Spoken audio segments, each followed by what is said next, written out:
Hello, everybody. So we are at a very few days apart from the beginning of the eclipses portal. So it will start with an annular solar eclipse on the 14th of October at about 8 in the evening for Central European Summertime. And it will end with, and that it will be in Libra. And it will end with a lunar eclipse, a partial lunar eclipse in Taurus on the 28th of October at about 10:24 in the night, always for Central European Summertime.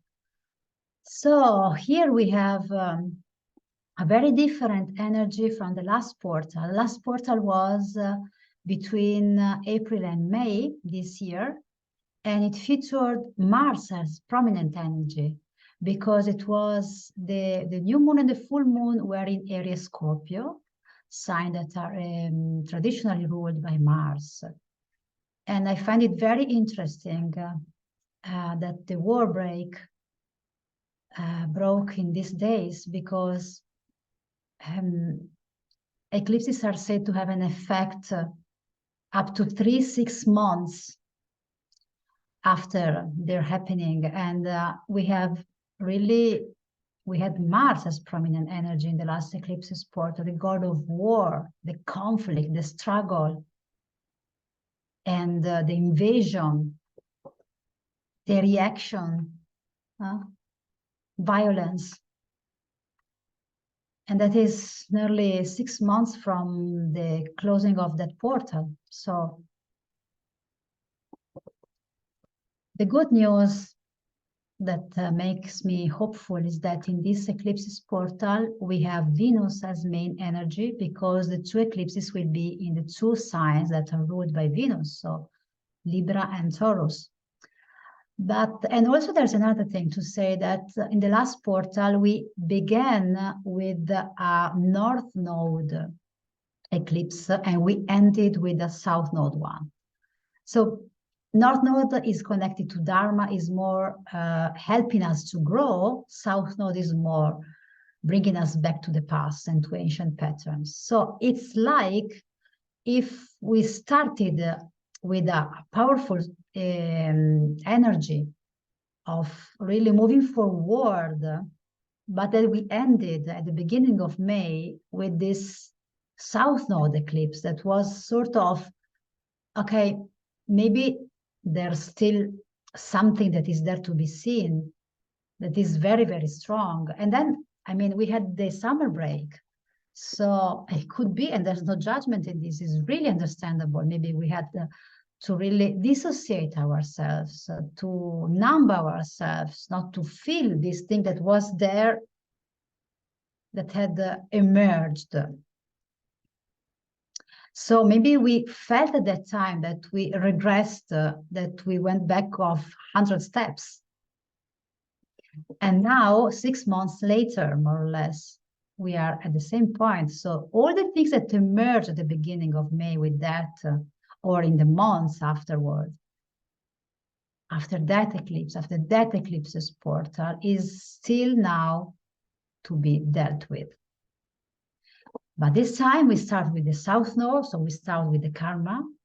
So all is being brought up to the surface so that we can't pretend it's there.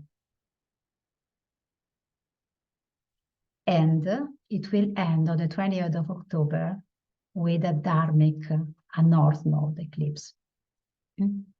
So here there is more the chance to evolve and grow into a higher, better version of ourselves compared to the last portal. And I want to also say that Libra is connected to justice, to international agreement, negotiations, treaties, all this kind of stuff. So let's see if it will help somehow, even if, of course, we know that in between the two eclipses, there's much darkness to be dealt with. So Also, Mars is moving into Scorpio on the 13th, just the day before the portal starts. And Mercury will move into Scorpio too on the 23rd of October. And Libra, which is the first eclipse, let's have a look at the first one.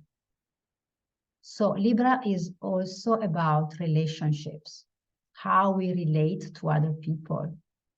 So here there's something that we really need to have a look at, because also Chiron is opposite to this eclipse.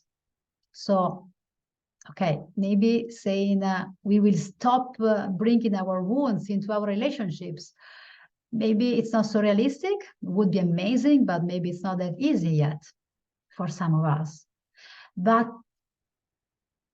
we can really try to at least become more aware of when we do that, when we act from a wounded place, when we are asking for the savior in our partner, when we are asking for validation we can't give to us from in another person. So just sort of stopping to act it out and to really try to be more in a balanced place. I want to give you also the Sabian symbol, one of the Sabian symbols that is connected to this eclipse, which is an ancient glass vial perfectly preserved. It's like if we are really undergoing an initiation here. Really being able to reclaim our power, to reclaim our responsibility for what we bring on the plate in a relationship. And at the same time, also surviving strong testing from outside events. So it's sort of like if we would have to prove that we are worthy because we are capable of really staying put and steady and strong and in our integrity, despite all this testing that comes from the outside. So this is really, it's like, you know, Libra, the two plates of the scale. So, okay, can we really slow down this oscillating movement and really arrive at a moment where we can stand still and find a balance? That is a purpose that is worthy to set, maybe. And also there is much healing that can happen from our truth, because also Mercury is will oppose, just at the start of the portal, will oppose Chiron for 2-3 days. So what is that I'm holding back here? What is the truth I'm not trusting myself to express?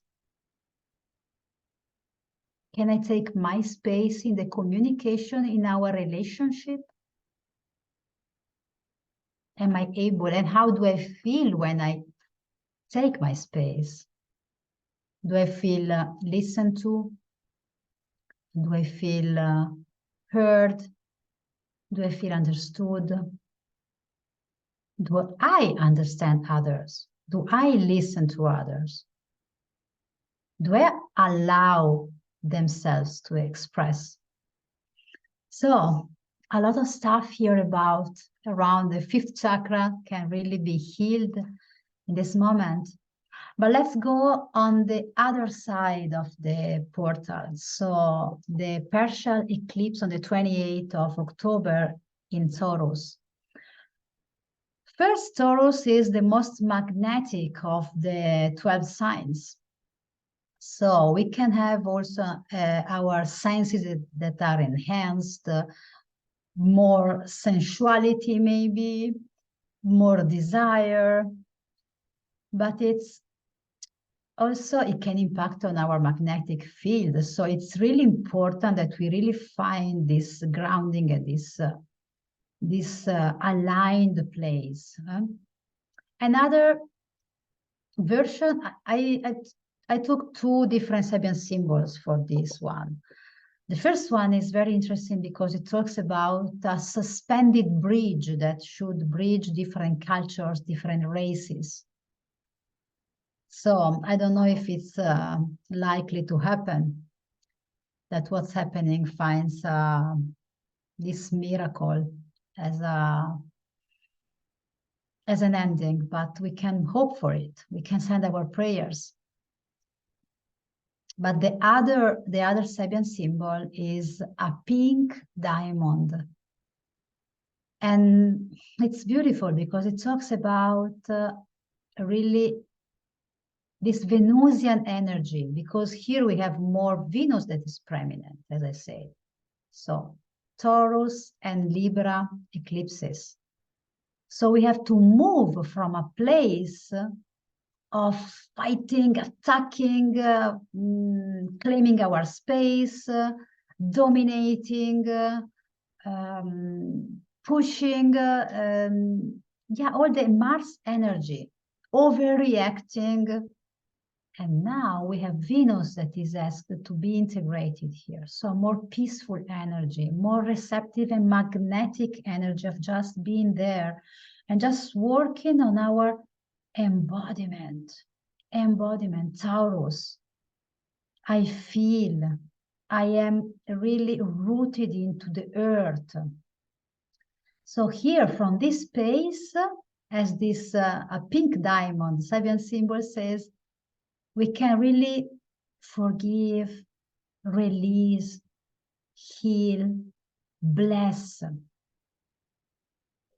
And everything we will meet on our paths is really raw material to enter in a space of love in a more grounded, centered, and real way.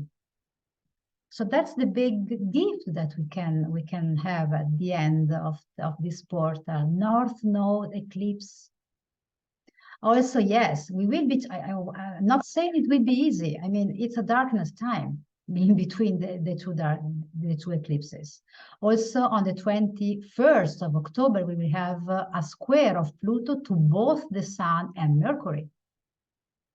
So yes, conflicts and overreactions, maybe intensity, pain that comes up, struggle.